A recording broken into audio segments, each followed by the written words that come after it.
आज हम लोग बात करेंगे इंडियन बच्चों से जुड़ी कुछ अंधविश्वास बातों के बारे में, कुछ सुपरस्टिशंस के बारे में और कुछ मिथ्स जो है जो काफ़ी टाइम से चली हुई आ रही हैं और अभी भी हम लोगों पर वो चीज़ें थोपी जा रही कि नहीं ऐसा करना ही है, क्योंकि अगर आप ऐसे नहीं करोगे तो बच्चे के साथ ऐसा हो जाएगा। और फिर कहीं ना कहीं हम लोग भी इसको इमोशनली कनेक्ट करते हैं और इमोशनली घुस जाते हैं इसके अंदर। और फिर बाद में हमें अगर कुछ भी मिस हैपनिंग होती है या कुछ भी बच्चे के साथ होता है तो हम सिर्फ अपने आप को ही ब्लेम करते रहते हैं कि यार हमने ऐसा नहीं किया या हमने ऐसा किया तो हमारे बच्चे के साथ जो है ये हो रहा है, तो हमें ऐसा नहीं करना चाहिए था या हमें ऐसा करना चाहिए था, हमें इसकी बात सुननी चाहिए थी, उसकी बात नहीं सुननी चाहिए थी। तो ये काफी सारी जो चीजें हैं वो पेरेंटहुड में चलती रहती हैं और हमें काफी सारे सजेशंस मिलते रहते हैं कि तुम ऐसा करो, तुम वैसा करो, या बच्चे को देख के काफी लोग सजेस्ट करते हैं कि तुम ये करो, तुम वो करो, ये वाला जो मतलब रेमेडी हो बोल लीजिए, या फिर पहले से जो चली आ रही है कि नहीं ऐसा तुम करो तो बच्चे को ऐसा होगा। तो आज हम इसी चीज के बारे में बात करने वाले हैं।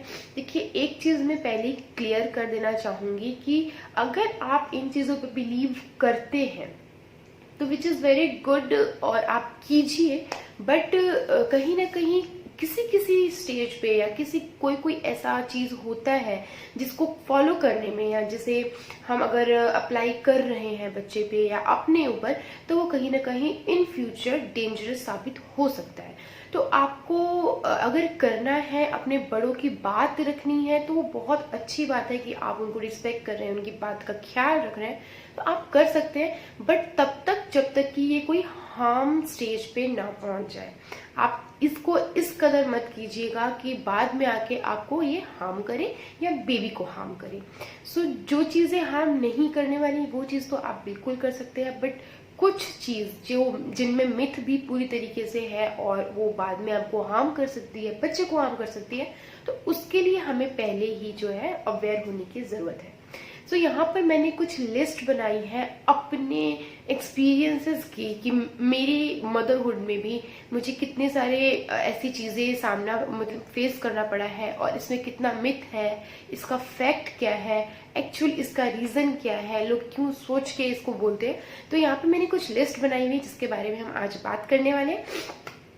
वीडियो को स्टार्ट करते हैं, बट वीडियो स्टार्ट करने से पहले एक छोटी सी रिक्वेस्ट है कि अगर आप मेरे चैनल पे नए हैं तो इसको सब्सक्राइब कीजिए, लाल बटन को क्लिक करके बेल आइकन को हिट कीजिए जिससे मेरी वीडियोस की सारी अपडेट सबसे पहले आप तक पहुंच सके। और एक बात कि अगर आप मुझ तक अपना कोई भी सजेशन देना चाहते हैं, कोई भी बात पहुंचानी चाहते हैं, तो प्लीज कमेंट बॉक्स में जाके कमेंट कीजिए। मेरी लिस्ट में सबसे पहला नंबर है कि जो छोटे बच्चे होते हैं उनको नए कपड़े नहीं पहनाने चाहिए। जो न्यू बोर्न बेबी होते हैं उनको न्यू कपड़े जो होते हैं वो नहीं पहनाने चाहिए, या फिर जब तक बच्चा होता नहीं, जब तक बच्चे की बर्थ नहीं होती है, उससे पहले बच्चे से रिलेटेड कोई भी सामान न्यू नहीं खरीदना चाहिए, कोई भी परचेज नहीं करना चाहिए, चाहे वो उसकी क्लोथिंग हो, उसके टॉयज हो, वॉकर हो, एक्सेट्रा। ऐसा क्यों किया जाता है, ऐसा क्यों कहा जाता है, ऐसा क्यों फॉलो कर रहे हैं हम लोग, और इसके पीछे का फैक्ट क्या है, इस बारे में हम लोग पहले बात कर लेते हैं। सबसे पहले बात करते हैं कि पहले के टाइम से जो ये बात चली आ रही है कि बच्चा पैदा होने से पहले हमें कुछ खरीदना नहीं है, बच्चे के लिए कुछ परचेज नहीं करना है, किसी भी टाइप का कोई भी चीज। इसके पीछे फैक्ट क्या है और रीजन क्या है, ये सारी चीजें जान लेते हैं। तो क्या होता था, पहले के टाइम पे इतनी अच्छी गुड फैसिलिटीज नहीं थी हॉस्पिटल्स की, या फिर ट्रीटमेंट अच्छे नहीं थे और डॉक्टर्स इतने सारे अवेलेबल नहीं थे। काफी हद तक बच्चे जो होते थे घर में ही हो जाते थे। तो जो भी बर्थ के बाद जो भी टेस्ट होते हैं, जो भी वैक्सीनेशन होती है, उसका कोई मतलब नहीं बनता था, या फिर प्रेग्नेंट लेडी का भी कोई टेस्ट नहीं किया जाता था, कोई वैक्सीनेशन नहीं दी जाती थी, और मेडिसिन की भी इतनी अच्छी कोई फैसिलिटी नहीं थी। मतलब लोग इतना इसको जरूरी नहीं समझते थे कि हॉस्पिटल की जरूरत पड़ सकती है, इसको ये नॉर्मल चीज है, एक नेचुरल प्रोसेस है, ये घर में ही हो जाएगा। इस पे इतना ध्यान नहीं दिया जाता था, जिस वजह से जो बच्चों की मोर्टेलिटी रेट थी या मदर्स की भी मोर्टेलिटी रेट उस टाइम पे बहुत ज्यादा थी। और इसलिए जो पहले के लोग थे वो इस चीज को कुछ नया खरीदने से बच्चे के लिए इससे रिलेट करते थे, और अभी तक इस चीज को फॉलो कर रहे हैं कि बच्चे के लिए कुछ नया खरीदने से बच्चे के साथ या उसकी मदर के साथ कुछ भी मिसहैपनिंग हो सकती है। बट द फैक्ट इज अभी के टाइम पे तो ऐसा हो गया है कि आप जितना हाइजीन मेंटेन करो, जितने साफ सुथरे रहोगे, बच्चा उतना ही अच्छा होगा। आप क्या, अब के टाइम पे क्या हो गया है कि जब से मदर प्रेग्नेंट होती है तब से ही उनकी जो भी पूरी जर्नी है प्रेगनेंसी की, वो डॉक्टर के ऑब्जर्वेशन में ही रहती है कि उनके टेस्ट सारे होते हैं, वैक्सीनेशन सारी होती है, मेडिकेशन सारी हो रही होती है, बच्चे के सारे टेस्ट हो रहे होते हैं। तो इस टाइम पे जो मोर्टेलिटी रेट है वो पहले के अकॉर्डिंगली बहुत कम है। तो आप अगर चाहें तो बच्चों को न्यू कपड़े पहना सकते हैं या उसके लिए कुछ भी नया खरीद सकते हैं, क्योंकि ये देखिए एक अपना इमोशनली जो वो होता है, कनेक्शन होता है, वो जुड़ जाता है बच्चों से कि मन करता है अंदर से कि हम बच्चे के लिए कुछ ऐसा नया करते हैं, हम बच्चे के लिए कुछ ऐसा करते हैं। बट ये जब हमारे माइंड में आ जाता है कि ऐसा करोगी तो ऐसा हो जाएगा, ऐसा करोगी तो ऐसा नहीं होगा, सो इस चीज को देख के ना हम अपने बच्चे के साथ कुछ रिस्क नहीं लेना चाहते हैं और हम इसको फॉलो अभी भी करते आ रहे हैं। और आई एम श्योर सब करते हैं, मैंने भी किया है। जब मैं प्रेग्नेंट थी तो मुझे भी कही जाता था कि मतलब आप ये मत खरीदना अभी बच्चे के लिए, वो मत खरीदना, और जब बच्चा होगा तो उसको पुराने कपड़े पहनाना, नए कपड़े पहनाने की जरूरत नहीं है। सो अब बात करते हैं कि बच्चों को न्यू कपड़े क्यों नहीं पहनाने चाहिए। तो ये भी बहुत पहले से चला आ रहा है और इसके अंदर सिंपल सा एक लॉजिक है और कोई बात नहीं है कि पुराने कपड़े जो होते हैं वो इतने टाइम वॉश हो रहे होते हैं, इतने टाइम वॉश किए जाते हैं कि वो सॉफ्ट हो जाते हैं। और जो बेबी की स्किन होती है उसको कुछ सॉफ्ट टच ही चाहिए होता है। आप कुछ अगर न्यू पहनाओगे तो बच्चों को हो सकता है कि कोई रैश लग जाए, कोई इन्फेक्शन हो जाए। तो इस चीज के लिए बेसिकली हमें नए कपड़े पहनाने से कोई भी मना करता है, चाहे वो डॉक्टर्स हो चाहे वो कोई हो। बट न्यू कपड़े जब आप वॉश करके पहनाते हो, अच्छे से बहुत अच्छे डिटर्जेंट में आपने वॉश किया हो, उसको बहुत अच्छे से सुखाया हो, सनलाइट में सुखाया हो, अच्छे से उसको कवर करके रखा हो, तो उसके अंदर कोई भी इन्फेक्शन के चांसेस नहीं होते हैं। वो सॉफ्ट हो जाता है जब आप उसको 2-3 बार वॉश कर देते हो और उसके बाद तब आप अपने बच्चों को पहना सकते हो। इसमें कोई भी दिक्कत की बात नहीं है, किसी भी डर की बात नहीं है कि नहीं पहनाया जा सकता है। आप बिल्कुल न्यू कपड़े पहना सकते हो। पुराने कपड़े पहनाने का सिर्फ एक ये रीजन था कि पुराने कपड़े सॉफ्ट होते हैं, इतने बार वॉश होते हैं, जो बच्चों के लिए बहुत सही रहते हैं। तो इसलिए बोलते हैं कि पुराने कपड़े पहनाओ, नए कपड़े नहीं पहनाओ। बट इसके पीछे कोई इतना बड़ा वो नहीं है कि नए कपड़े पहनने से ये हो जाएगा, नए कपड़े पहनने से वो हो जाएगा। सो आप बिल्कुल पहना सकते हो। सो मेरी लिस्ट में नेक्स्ट नंबर है कि छोटे बच्चे जब भी वो पैदा हुए हैं उस टाइम पे उसे शहद चटाना चाहिए। सो ऐसा क्यों करना चाहिए? ताकि उनकी आने वाली लाइफ मिठास से भरी हो, उनकी लाइफ अच्छी हो। तो अगर आप सोचेंगे तो इसमें कोई भी ऐसा लॉजिक नहीं है, ये टोटली मिथ है, कोई मुझे फैक्ट इसमें नजर नहीं आता है। क्योंकि छोटे बच्चे जो होते हैं, 1 साल से छोटे बच्चे को अगर हम शहद खिलाते हैं या चटाते हैं तो इससे उन्हें काफी हार्म हो सकता है। क्योंकि अब के टाइम पे जो शहद बनते हैं उनमें काफी सारे केमिकल्स यूज किए जाते हैं, काफी सारे इन्फेक्शन होते हैं, या फिर उसमें एक बैक्टीरियलिज्म करके एक इन्फेक्शन होता है जो बहुत ज्यादा डेंजरस होता है बच्चों के लिए। इससे ये बहुत रेयर होता है, बट अगर ये हो जाए तो इससे बच्चे की डेथ भी हो सकती है। तो ऐसा करना बहुत ही ज्यादा डेंजरस होता है। तो बच्चे के साथ रिस्क क्यों लेना है, जबकि बच्चा न्यू बोर्न है, 1 साल के बाद अगर आप शहद खिलाते तो इसका बहुत अच्छा फायदा भी होता है। बट 1 साल से छोटे बच्चों को शहद नहीं खिलाना चाहिए। और अगर आप इससे डॉक्टर से बात करते हैं तो वो भी आपको टोटली नो करेंगे। तो ये टोटली मिथ है, इसमें कोई ऐसा लॉजिक नहीं है, कोई फैक्ट नहीं है। सो नेक्स्ट आता है कि बच्चे को रोता हुआ छोड़ देना चाहिए। ऐसा करने से बच्चे की जो छाती है वो मजबूत होगी, गला खुलेगा, उसकी आवाज बोल्ड होगी, वो जल्दी बोलना सीखेगा। तो ऐसा मेरे साथ भी हुआ है, मैंने भी इसको एक्सपीरियंस किया है। क्योंकि जब मेरी बेटी छोटी थी तो वो हल्का भी रोती थी, वो फटाक से उसे गोदी में उठाती थी, उसको देखती थी उसको भूख तो नहीं लगी है, या उसने सुसु तो नहीं कर दिया है, या उसको और तो कोई प्रॉब्लम नहीं हो रही है। बट ऐसा करने से काफी लोग मुझे कहते थे कि बच्चों को ऐसे जल्दी नहीं उठाना चाहिए, बच्चों को रोने देना चाहिए, उसकी आवाज बोल्ड होगी या उसकी जो छाती है वो मजबूत होगी, वो जल्दी बोलना सीखेगा। तो इसमें ऐसा कोई लॉजिक नहीं है, ये टोटली मिथ है। मतलब हाउ हम उसको कैसे रोता हुआ छोड़ सकते हैं जबकि उसको किस चीज की जरूरत है, वो कुछ बोलना चाह रहा है। तो ये तो बिल्कुल मिथ है, बट द फैक्ट इज कि जो बच्चा होता है उसका कोई मोड ऑफ कम्युनिकेशन नहीं होता है, वो अपनी हर चीज को रोक के ही एक्सप्रेस कर सकता है, हमें समझा सकता है। अब चाहे उसे भूख लगी हो, उसको नींद आई हो, उसको डायपर चेंज चाहिए हो, उसको नैपी चेंज चाहिए हो, उसको और कोई दर्द हो रहा हो, कोई परेशानी हो रही हो, कुछ भी प्रॉब्लम होगी, तो बच्चा सिर्फ रो ही सकता है जब तक कि वो बोलना नहीं सीखे। तो इन सारी चीजों से अगर हम बच्चों को रोता हुआ छोड़ देंगे, जबकि उसकी नीड्स को हम पूरा नहीं कर रहे हैं और रोता हुआ छोड़ रहे हैं बस ये सोच के कि आने वाले टाइम में ये बोलना जल्दी सीखेगा या उसकी आवाज बोल्ड होगी, तो ऐसा हम तो गलत कर रहे हैं ना। बच्चों को और भी तो कोई प्रॉब्लम हो सकती है, रोने की वजह से हो सकता है उसकी सांस चढ़ जाए या फिर उसे और कोई दिक्कत हो जाए। तो बच्चे को रोता हुआ छोड़ना ये कोई सोल्यूशन नहीं है, या ये कोई एक ट्रीटमेंट नहीं है कि उसको छोड़ने से ऐसा होगा। तो इससे बेटर ऑप्शन है कि आप बच्चे को उठा के उसकी नीड्स चेक करें कि उसको किस चीज की जरूरत है और उसको पूरा करें। तो ऐसा करने से बच्चा रोएगा ही नहीं, कम रोएगा। ऐसा नहीं कि बच्चा रोते ही नहीं है, कम रोएगा, बट इतना कि आप उसको रोता हुआ छोड़ दे तो ऐसा बिल्कुल मत कीजिए। बच्चे को उठा के उसकी नीड्स को चेक कीजिए, उसको पूरा कीजिए, तो बच्चा भी हैप्पी रहेगा और आप भी हैप्पी रहेंगे। मेरे केस में क्या हुआ था कि मुझे भी ऐसे ही कहा जाता था, बट मैं सुनती थी लेकिन मैं इसे फॉलो नहीं करती थी। मुझे लगता था कि बच्चा कैसे रो रहा है, मतलब मैं कैसे उसको रोता हुआ छोड़ दूं, क्योंकि एक इमोशनली कनेक्शन बन जाता है बच्चे के साथ, बहुत अच्छा बॉन्ड क्रिएट हो जाता है। तो हम ऐसा नहीं कर पाते हैं as a mother, as a parents. तो ऐसा नहीं है कि मेरी बच्ची बोलना नहीं सीखती है या उसकी आवाज बोल्ड नहीं है, उसकी आवाज तो इतनी बोल्ड है कि मुझे लगता है कि उसकी तरह कोई बोलता भी नहीं है। वो इतना ब्रॉडली बोलती है और वो हर चीज बोलती है। इतना छोटा बच्चा हर चीज नहीं बोलता है, बट वो मम्मा क्लियर बोलती है, पापा क्लियर बोलती है, बहुत सारी चीजें ऐसी जो वो बोलती है। तो मुझे इसमें कुछ दिखा ही नहीं कि मैंने उसको रोने नहीं दिया इस वजह से वो कुछ बोल नहीं पाती है। बच्चा बोलता है, सब अपना अपना टाइम लेते हैं, तो वो अपने टाइम के अकॉर्डिंगली बहुत सही जा रही है और ठीक बोलती है। मुझे इसमें कोई भी जो फैक्ट है वो नजर नहीं आया कि रोने देने, अगर मैंने रोने दिया होता तो ऐसा होता। मैंने उसको नहीं रोने दिया और तो भी मुझे रिजल्ट्स जो है बहुत अच्छे मिले।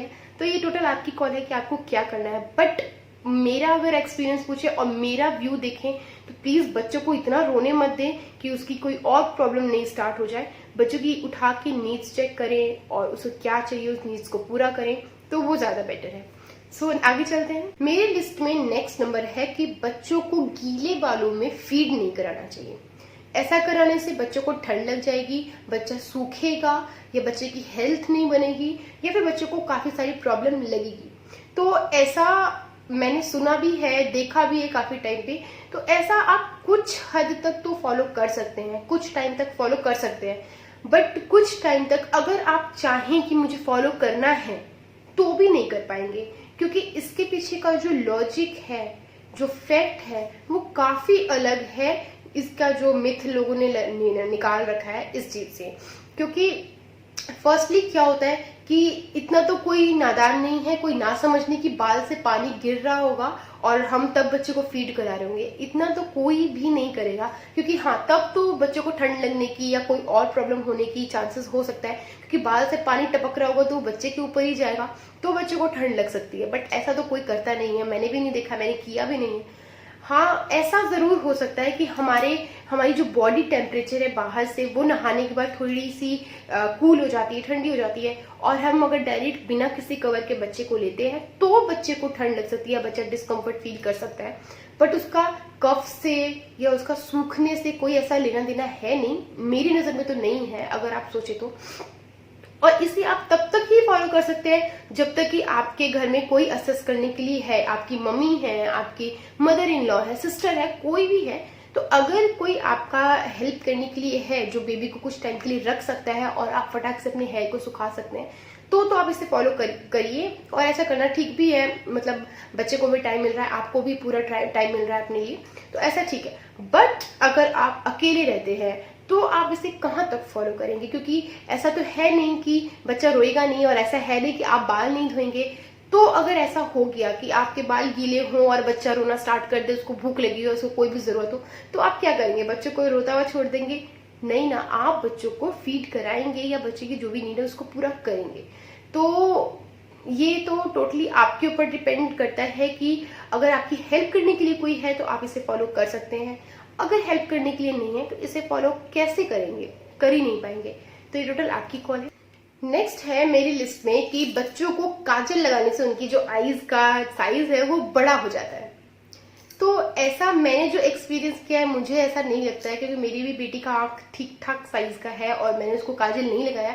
स्टार्टिंग के डेज में मुझे कहा गया था कि लगाइए, बट मैं खुद से नहीं लगाती थी, मम्मी लगा दी या ससु माँ लगा दी तो लगा देती थी। बट मैंने उसको देखा कि आंखों में काजल लगाने से उसको आंख में बहुत ज्यादा इरिटेशन होती थी, पानी आता था, वो ऑल टाइम ऐसे ऐसे करती रहती थी, जो कि मुझे नहीं ठीक लगा। तो मैंने कुछ टाइम तो ऐसा किया, बट उसके बाद मैंने काफी टाइम हो गया, बहुत लॉन्ग टाइम पीरियड हो गया, मैंने उसको काजल नहीं लगाया है। क्योंकि क्या होता है, काजल जो होता है अगर आप मार्केट से लें तो भी, अगर घर में नेचुरली जो बनता है वो भी किस चीज से बनता है, काजल स्मोक से बनता है। जो भी दिए के नीचे जो घी का जो बर्तन लगा के और जो उसकी जो भी स्मोक होती है उसको इकट्ठा किया जाता है, उससे काजल बनता है। तो अगर आप अपने ऊपर इसको फील करें कि जहां आग जल रही हो, जहां स्मोक आ रहा हो, वहां अगर आप बैठे होते तो आपको आंखों में कितनी इरिटेशन होती है, आप आंख को मलने लगते हैं, आंख से पानी आता है, आप उठ के वहां से चले जाते हैं। तो अगर उस स्मोक को आप बच्चों की आंखों में लगा रहे हैं तो बच्चों को कितना इरिटेशन होता होगा, बच्चों की आईज भी डैमेज हो सकती है और बच्चे को काफी सारी प्रॉब्लम हो सकती है इसकी वजह से। तो ऐसा करने से बच्चे को डैमेज ही होगा, बच्चे को हार्म ही होगा, कुछ उसका इंक्रीज तो नहीं होगा। हाँ, काजल लगाने से आंखें सुंदर जरूर दिख सकती हैं, कुछ टाइम के लिए ब्रॉड दिख सकती हैं, शाइनी दिख सकती हैं, बट ऐसा नहीं है कि उसकी जो रियल साइज है, नेचुरल जो साइज है वो बड़ी हो जाए। क्योंकि हमारे जो भी फीचर होते हैं ये हमें जेनेटिक मिलते हैं और इसको बढ़ाना या घटाना किसी प्रोडक्ट पे डिपेंड नहीं करता है। तो अगर हमारी आंखें छोटी हैं तो ये जेनेटिक है, अगर बड़ी हैं तो ये भी जेनेटिक है। हमारी मम्मी की आंखें जैसी होंगी, दादाजी की होंगी, दादी की होंगी, पापा की होंगी या भाई बहन की होगी, तो वैसी ही मिलती जुलती हमें भी मिलेगी। ऐसा नहीं है कि हमें छोटी मिली हो और काजल लगा के हमने उसे बड़ा कर दिया, ऐसा नहीं होता है। क्योंकि मैं काजल नहीं लगाती हूँ, मेरी आंखें तो ठीक ठाक ही साइज की हैं, इतनी बड़ी भी नहीं है, इतनी छोटी भी नहीं है, नॉर्मली इंसान की जैसी आंखें होती है वैसी मेरी है। और मैंने अपनी बेटी को भी नहीं लगाई तो उसके भी आईज का साइज जो है वो नॉर्मल है, ठीक है, मैं हैप्पी हूँ उस साइज से। तो काजल लगाने से आप सुंदर दिख सकते हैं, बट साइज का कोई लेना देना नहीं है। तो ये टोटली आपके ऊपर डिपेंड करता है कि आप क्या करना चाहते हैं।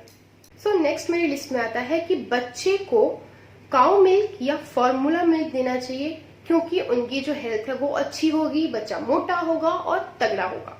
तो एज मदर मैंने जो एक्सपीरियंस किया है तो मुझे ये टोटली सुपरस्टिशन लगता है, मिथ लगता है, बहुत बड़ा लगता है।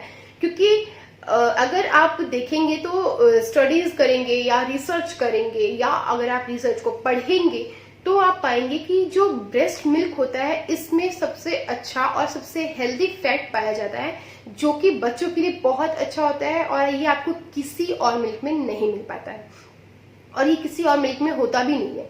तो बच्चों के लिए ब्रेस्ट मिल्क सबसे अच्छा ऑप्शन होता है। और किसी वजह से अगर ब्रेस्ट मिल्क नहीं बच्चा ले पा रहा है तो डॉक्टर्स आपको कोई फॉर्मूला लिख के देते हैं, वो आप बच्चों को दे सकते हैं। बट डॉक्टर ये भी आपको बोलते हैं कि आप अपना भी इसको जो ब्रेस्ट मिल्क है वो कराते रहिए कुछ कुछ टाइम पे, ताकि बच्चों को जो नेचुरल फैट है वो मिल सके और बच्चा हेल्दी रह सके। क्योंकि जो ब्रेस्ट मिल्क होता है इसको डाइजेस्ट करने में बच्चे को कोई मुश्किल नहीं होती है।